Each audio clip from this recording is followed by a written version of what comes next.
सूखे खजूर के पेड़ से निकला सैंड बुआ सांप। नाथनगर थाना अंतर्गत मिर्जापुर सत्संगगंगा के समीप NH 80 के बगल में एक जमीन पर जेसीबी से काम चल रहा था। तभी एक गिरा हुआ सूखे खजूर के पेड़ को जेसीबी द्वारा हटाया जा रहा था तो उसके अंदर से एक चितकबरा मोटा सा सांप भागते हुए नजर आया। इसके बाद वहां मौजूद लोग डर से सहम गए और सभी सांप को देख दूर भागने लगे। देखते ही देखते वहां भीड़ इकट्ठा हो गई। वहां मौजूद लोगों में से एक व्यक्ति पंकज कुमार ने हिम्मत दिखाते हुए किसी तरह सांप को एक बोरे में बंद कर दिया। यहां तक लोग उसे अजगर समझ रहे थे। तभी किसी ने स्नैक सेवर बादल को इसकी जानकारी दी। स्नैक सेवर ने तुरंत पहुंचकर सांप को देखा तो बताया कि यह अजगर नहीं सैंड बुआ, इसे हिंदी में मुसलरी सांप कहते हैं और यह ज्यादा खतरनाक नहीं होता है क्योंकि इसमें कोई जहर नहीं होता है। घर से तो आए हैं चंपानगर, ये रोड निर्माण हो रहा था तो यहाँ पे जब जेसीबी खुदा यहाँ पे जेसीबी चलाया गया तो एक पेड़ है बहुत सारा पुराना का, ये जो बोल रहा है खजूर का है। जब इसको अंदर में था, पेड़ के अंदर में, हाँ पेड़ के अंदर में था, तो जब इसको खुदवाया गया तो ये सांप भाग रहा था और ये सांप हमको कॉल किया गया तो हम तुरंत लोगों ने क्या समझ के पकड़ा इसे? इन्होंने अजगर समझ के पकड़ा, इनको पता नहीं था तो हम यहाँ पे आए तो इनको बताएं कि ये अजगर नहीं है, ये सैंड बुआ है और हिंदी में इसको मुसलरी सांप कहते हैं। क्या खतरनाक है? नहीं, ये नो वेनिमस है, इसमें कोई जहर नहीं होता है। इसी प्रजाति में रसल वाइपर होता है, बस उनका पहचानने में थोड़ा मिस्टेक हो जाता है। उसका मुंह बिल्कुल मेढक की तरह रहेगा जो रसल वाइपर कहलाता है। एक होता है अजगर, उसका मुंह एकदम बिल्कुल चिपटा सा रहेगा, उस पर गुलाबी जैसा बना रहेगा। ये है जो अभी आप देख रहे हैं पकड़े हुए, ये सैंड बुआ है। इसमें जहर नहीं होता है और नहीं अजगर में होता है। रसल वाइपर में बहुत खतरनाक जहर रहता है। हम यही चाहेंगे कि आप लोग बच के रहिए वो सांप से, अगर दिखता है तो आप उसके करीब मत जाइए।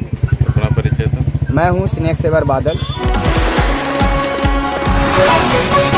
पति को सलाखों के पीछे देखने के बाद सदमे से महिला की हुई मौत। विशेष केंद्रीय कारा में पत्नी आई थी पति से मिलने, बेसुध होकर गिरी जमीन पर और देखते ही देखते हुई मौत।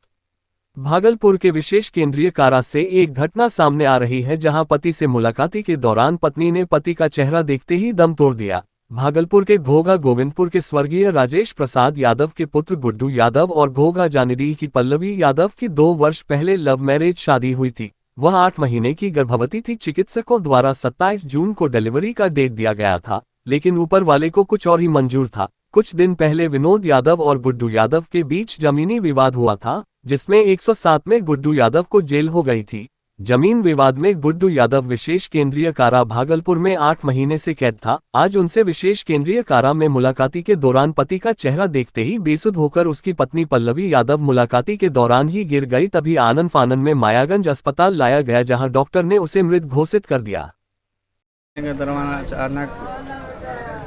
देखने के बाद भैया को देखी बात की, अचानक गिर गई। उसके बाद ऐसा किस मामले में जेल गए? 307 जमीनी विवाद में मारपीट हुआ था। किससे मारपीट हुआ? विनोद यादव से मार हुआ था और उसमें पुलिस जो है इनको जेल भेज दी। दोनों पार्टी से कार्रवाई हुआ था। आवेदन दोनों पार्टी से डलाया था। धारा दोनों पार्टी से हम था, सिर्फ 307 उधर नहीं लगा था, बाकी सब धारा लगा हुआ था। इसी में हम लोग को अंदर कर दिया गया, उसको छोड़ दिया गया। आज भाभी को क्या हुआ, कैसे गई भैया से मिलने, अचानक वहीं पे कैंप जेल में। हाँ, भैया से मिलने के बाद हुआ है? हाँ, जब बात करते करते हो गया। प्रेग्नेंट थी भाभी? हाँ, भाभी प्रेग्नेंट थी। कितनी माह से गया? वही 8 महीना लगा। क्या नाम था भाभी का? पल्लवी कुमार।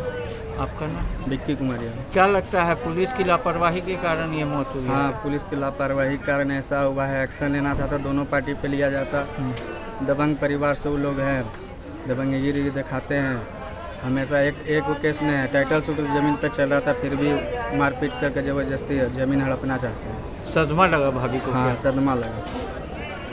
किसी का पति 8 महीना से जेल के अंदर रहेगा तो उसको कैसा लगेगा, ये बताइए। क्या नाम हुआ? विक्की कुमार यादव। आपका? मेरा विक्की कुमार नाम है, भैया का गुड्डू का नाम है, जो कैंप जेल में है। और किनसे मारपीट हुआ था? विनोद यादव से। विनोद यादव।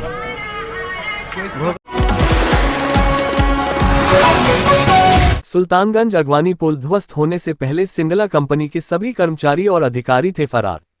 आखिर क्यों? सुल्तानगंज अगवानी पुल हादसे में बड़ी जानकारी निकलकर सामने आ रही है। सूत्रों के हवाले से बड़ी जानकारी निकलकर सामने आ रही है। सूत्रों की माने तो एक सप्ताह पहले ही पुल में दरार आई थी, जिसके बाद हादसे वाले दिन यानी रविवार की सुबह एसपी सिंगला कंपनी ने इंजीनियर की टीम को बुलाकर पुल का निरीक्षण कराया था। इंजीनियर की टीम ने पुल गिरने की आशंका जताई थी। इसके बाद पुल पर काम कर रहे सभी कीमती मशीनें और कर्मचारियों को हटा लिया गया था। प्लांट से सभी कर्मचारी और इंजीनियर फरार हो गए थे। हादसा रविवार की शाम हुई, जबकि इंजीनियर और कर्मचारी दोपहर में ही प्लांट को खाली कर फरार हो गए थे। मामले पर भाजपा नेता मृणाल शेखर ने कड़ी प्रतिक्रिया दी। हाँ, फोटो वीडियो सब पुल धाराशाही हो गया है, क्या कुछ कहना चाहेंगे इस पे? देखिए, राम तेरी गंगा मैली हो गई भ्रष्टाचारियों के पाप धोते धोते। ये भ्रष्टाचार रूपी पुल जो है ना, ये गंगा मैया ने अपने आप में संभाल लिया। पुल ने जल समाधि ले ली, ना आंधी आया ना तूफान आया, और 40 डिग्री से ऊपर का जो तापमान था उसमें इस पुल ने गोते लगा दिए। और जो ये भ्रष्टाचार बिहार में लोकाचार का रूप ले चुका है ना, उसकी भेंट ये पुल पीछे जो है वो ध्वस्त हो गया। जन भावनाओं का यह पुल था, उम्मीदों का पुल था, दो विचारों के मिलने का पुल था, दो संस्कृतियों के मिलन का यह पुल था, जो 10 वर्षों से बन रहा था। पहले भी एक बार यह गिरा था, फिर दोबारा गिरा। यदि सरकार पहले ही जगी होती तो शायद यह पुल नहीं गिरता। इसलिए ऐसे जो कंपनी को और पुरस्कृत किया एसपी सिंगला को, पुल गिरने के बाद फिर भागलपुर में इस कंपनी को काम दिया गया।